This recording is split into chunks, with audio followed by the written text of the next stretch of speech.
یہ جو میں حروف مقطعات کی بات کر رہا تھا، الف لام میم صاد، تو اس میں ایک حکمت علماء یہ بیان کرتے ہیں کہ ایک حکمت یہ ہے کہ ہماری سمجھ میں یہ آ جائے کہ جتنا اللہ نے بتا دیا اتنا ہمیں معلوم ہے، بہت سی چیزیں ہمیں معلوم نہیں ہیں۔ نمبر 2، اللہ یہ بھی دیکھنا چاہتا ہے کہ کون ایسا ہے کہ جس چیز کی تحقیق سے اللہ نے منع کر دیا وہ رک بھی جائے گا، کیونکہ بہت ساری چیزیں ایسی ہیں کہ ان کی تحقیق کے ہم اہل ہی نہیں ہیں، ہمارے اندر وہ صلاحیت ہی نہیں ہے، کیونکہ ہمارے پاس وہ آلات اور ذرائع ہے ہی نہیں کہ ہم وہاں تک پہنچ سکیں۔ جیسے روح، اب جو لبرل لوگ ہیں نا وہ روح کا انکار کرتے ہیں کہ روح کیا ہوتی ہے، کہتے ہیں روح کیا ہے، یہ تو کوئی لیبارٹری میں روح نام کی کوئی چیز تو ہے ہی نہیں۔ تو یہ کنفیوژن لوگوں کو شروع سے ہے۔ تمام پیغمبروں نے ہمیں بتایا کہ انسانی جسم میں روح ہوتی ہے، اور ہم جب مرتے ہیں تو روح نہیں مرتی، روح جسم سے نکل جاتی ہے۔ اب یہ ہمیشہ سے، پہلے زمانے میں بھی حکیم ہوتے تھے نا، ان کی بھی تحقیقات ہوتی تھی، تو ہمیشہ سے یہ اعتراض پیغمبروں پر کیا یہ روح کی ڈیفینیشن کیا ہے؟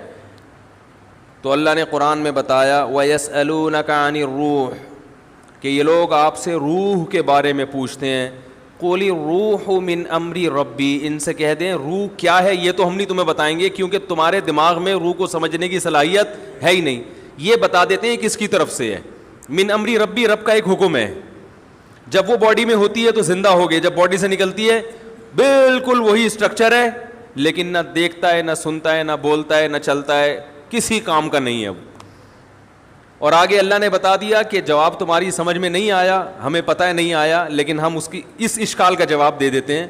کہ ہم نے ایسا جواب دیا جو تمہاری سمجھ میں نہیں آیا۔ وجہ اس کی یہ نہیں ہے کہ ہمارا جواب غلط ہے، وجہ اس کی یہ ہے کہ تمہاری صلاحیتیں محدود ہیں۔ وَمَا أُوتِيتُم مِّنَ الْعِلْمِ إِلَّا قَلِيلًا، اللہ نے تمہیں علم نہیں دیا مگر بہت تھوڑا۔ یہ جو انسان کائنات کو مسخر کر کے بیٹھا ہوا ہے اور کہہ رہا ہے میرے پاس اتنی نالج، میں نے یہ کر لیا، میں نے یہ کر لیا، اللہ کہتے ہیں یہ بہت تھوڑا ہے، اصل تو دیا ہی نہیں ہے۔ آج جو ریسرچ ہے نا، وہ جو چیزیں اس کائنات کے جو راز ہیں ان کے مقابلے میں وہ ریسرچ سمندر کے قطرے کے برابر بھی نہیں ہے، سمندر جیسے سمندر کے مقابلے۔ اب آپ دیکھیں آج سے 150 سال پہلے جو سائنسدانوں کی ریسرچ تھی وہ سمجھتے بہت ریسرچ ہو گئی ہے، ایسا ہی ہے نا، وہ سمجھتے تھے بہت تحقیق ہو گئی ہے۔ اب اگر کوئی پرانے زمانے کا سائنسدان آئے بولے بھائی ہم تو بالکل ہی فارغ تھے، ہمیں تو کچھ پتہ ہی نہیں تھا، ایسا ہی ہے نا، تو ایسا ہی 200 سال کے بعد ہمیں بیوقوف سمجھیں گے، وہ بولیں گے یار یہ 4G استعمال کرتے تھے، اتنے بیوقوف لوگ۔ یہ ایسا ہی ہے جیسے ہم جہاز میں بیٹھتے ہیں تو گدھے پہ جو جا رہے ہیں ہم اس کو بیوقوف سمجھتے ہیں نا، ارے یہاں بیٹھے اور 2 گھنٹے میں سعودی عرب اتر گئے، اور ایک آدمی گدھے پہ بیٹھ کے آ رہا ہو تو ہم کہیں گے نا یار یہ کیسے لوگ ہیں، گدھے پہ تو کئی سال لگ جائیں گے اس کو، اور اس دوران گدھا مر چکا ہوگا، دوسرا گدھا لینا پڑے گا، ٹھیک ہے۔ اور جو اس زمانے میں گدھے پہ بیٹھ کے سفر کرتا تھا وہ اپنے آپ کو بہت بڑا سائنسدان سمجھتا تھا کہ میں ایک ایسا جانور مجھے ملا ہے۔ جب پہلی دفعہ گدھا دریافت ہوا ہوگا، پہلی دفعہ، بھائی شروع میں تو انسان پیدل سفر کرتا تھا نا، جب پہلی دفعہ انسان نے کسی گدھے کو دیکھا ہوگا تو پہلے تو ڈرا ہوگا کہ یہ کہیں شیر کی طرح حملہ نہ کر دے، ہے بھائی، پتہ نہیں اس کی پیٹھ پہ بیٹھیں گے تو ہڈی نہ ٹوٹ جائے اس کی، تو یہ کیا ٹرائی کی ہوگی نا، بہت سے جانور ٹرائی کیے ہوں گے، انہوں نے زیبرے کو بھی ٹرائی کر کے دیکھا ہوگا، اس نے زیبرے کی لات میں کہتے ہیں سب سے زیادہ طاقت ہے، چوپائے جتنے زمین پہ چلتے ہیں نا ان میں سب سے زیادہ پاورفل لات جو ہے نا، پچھلی لات وہ زیبرے کی ہے، وہ اگر مار دے تو جبڑا پھاڑ دیتا ہے انسان کا، کہتے اتنی پاور۔ میں تنزانیہ گیا تو وہاں ایک عالم تھے انڈیا کے، وہ عالم ہونے کے ساتھ ساتھ انہوں نے کچھ PhD وغیرہ کیا ہوا تھا جانوروں میں، یعنی علم دین بھی تھا اور دنیا کا بھی کافی علم تھا ان کے پاس، وہ جانوروں کے بارے میں کافی معلومات تھے، تو میں نے ان کو پکڑ لیا، میں نے کہا مجھے ذرا زیبرے کے بارے میں رپورٹ پیش کریں ذرا، تو انہوں نے زیبرے کے بارے میں عجیب عجیب باتیں بتائیں، اس میں ایک یہ بات بھی کہ اس کی جو پچھلی لات ہے نا، یعنی یہ اگر شکار بھی آپ نے کیا، گن سے اس کو مارا ہے، قریب گئے ذبح کرنے کے لیے تو لات سے دور رہیں آپ، یہ لات ایسی مارتا ہے کہ پھر زیبرا کھڑا ہوا ہوگا، آپ لیٹے ہوئے ہوگے، لوگ آپ کو حلال کرنے کا سوچ رہے ہوں گے، بھائی اب یہ بچنا تو ہے نہیں تو کھال کسی کام آ جائے۔ خیر، تو کیا بات کر رہا تھا یار میں, باتیں ادھر ادھر بہت ہیں. ہاں, گدھا جب دریافت ہوا ہوگا فرسٹ ٹائم, تو اس کے بارے میں بھی تو لوگوں نے, یہ بھی تو ایک ریسرچ تھی نا, تحقیق تھی کہ یار یہ سواری کے قابل ہے یا نہیں, اس سے ہم کیا کام لے سکتے ہیں. تو گدھے کے علاوہ بھی کچھ جانوروں کو ٹرائی کیا ہوگا, وہ تجربہ ناکام ہوا ہوگا, کچھ اس میں زخمی ہو گئے, تو گدھے کا تجربہ کیا ہو گیا, کامیاب. تو اس زمانے میں جو گدھے پہ سوار ہوتا تھا وہ اپنے آپ کو ترقی یافتہ سمجھتا تھا. میں نے ایک تحقیق, پہیا جب ایجاد ہوا ہوگا تو اس سائنسدان نے اپنے آپ کو سمجھا ہوگا بہت بڑی چیز ایجاد کر لی.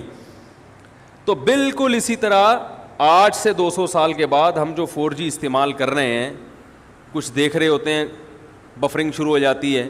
تو وہ ہمیں گدھے اور گھوڑے کے دور کا انسان سمجھیں گے 200 سال بعد والے, اور ہم سمجھ رہے ہیں کہ ہم پتہ نہیں کہاں پہنچ چکے ہیں. تو اللہ نے قرآن میں ارشاد فرمایا کہ تمہیں جو علم دیا گیا ہے وہ بہت تھوڑا ہے, بہت تھوڑا. تو جب بہت سی باتیں تمہیں معلوم نہیں ہیں, جن کی حقیقت تمہیں معلوم نہیں ہے, تو اگر روح کی حقیقت بھی تمہیں معلوم نہیں ہے تو یہ کوئی اتنی پریشان ہونے کی چیز نہیں ہے, اور یہ اسلام پہ اعتراض کرنے کی چیز نہیں ہے. کیونکہ زندگی کیا ہے اس کو تو تم خود بھی ڈیفائن نہیں کر سکتے. سائنسدان زندگی کو اب تک ڈیفائن نہیں کر سکے, حیات ہے کیا وہ خود نہیں ڈیفائن کر سکے. یہ کیا ہے کہ ہم دیکھتے ہیں, سنتے ہیں, خود سے دیکھ رہے ہیں, خود سے سن رہے ہیں, بول رہے ہیں, یہ کیا ہوتا ہے, یہ خود بھی پوری طرح, کچھ تو تعریفیں ہیں لیکن پوری طرح نہیں ڈیفائن کر سکے اب تک. تو ہمیں شریعت نے بتایا کہ ایک روح ہے جو ہلکی ہے, جس کا جسم نہیں ہے, وہ باقاعدہ باڈی سے نکلتی ہے. روح کی بات چل رہی تھی, روح کی. تو اسی طرح روح کی حقیقت کیا ہے یہ ہمیں معلوم نہیں ہے, لیکن ایک ہے, اس کا جسم نہیں ہے, وہ ہلکی چیز ہے, وہ سیکنڈوں میں سفر کرتی ہے. تو وہ ہمارے جسم سے نکلتی ہے. نیک لوگوں کی روحیں فرشتے نکالتے ہیں, برے لوگوں کی روحیں وہ عذاب والے فرشتے نکالتے ہیں. والنازعات غرقا والناشطات نشطا والسابحات سبحا, قرآن میں ہے نا, قسم ان فرشتوں کی جو روح کو سختی کے ساتھ نکالتے ہیں. والناشطات نشطا, قسم ان فرشتوں کی جو روح اور جسم کا بندھن صرف کھولتے ہیں. یعنی روح تو نکلنے کے لیے تیار ہوتی ہے. جب وہ آخرت کی چیزیں دیکھتا ہے نا انسان مرتے ہوئے, اور جنت کی اور وہ نعمتیں اس کو نظر آتی ہیں, تو روح تڑپتی ہے کہ میں اس جسم سے آزاد ہو جاؤں, لیکن آزاد ہو نہیں ہوتی. فرشتے صرف اس روح اور باڈی کا جو ایک گرہ ہے اس کو کیا کرتے ہیں, کھول دیتے ہیں, اور وہ آزاد ہو جاتی ہے, خوش ہوتی ہے. اور ایک روح وہ ہوتی ہے کہ وہ جب آخرت کے مناظر دیکھتی ہے تو وہ باڈی میں گھسنے کی کوشش کرتی ہے, تو فرشتے کیا کرتے ہیں, اس کو نزع کرتے ہیں, کھینچتے ہیں. اس کی ایک مثال دی ہے بعض صحابہ نے کہ جیسے مخمل کا کپڑا جھاڑیوں میں پھنس جائے, کتنا مشکل ہے اس کو نکالنا, تو ایسے برے آدمی کی روح کو گھسیٹ کے نکالا جاتا ہے. تو حقیقت ہے, سائنس یہاں تک نہیں پہنچی, تو یہ اس کی علامت نہیں ہے کہ یہ حقیقت کے خلاف ہے, بلکہ اللہ نے قرآن میں فرما دیا وما اوتیتم من العلم الا قلیلا, ہم نے تمہیں علم بہت تھوڑا دیا ہے, بہت تھوڑا دیا ہے ہم نے.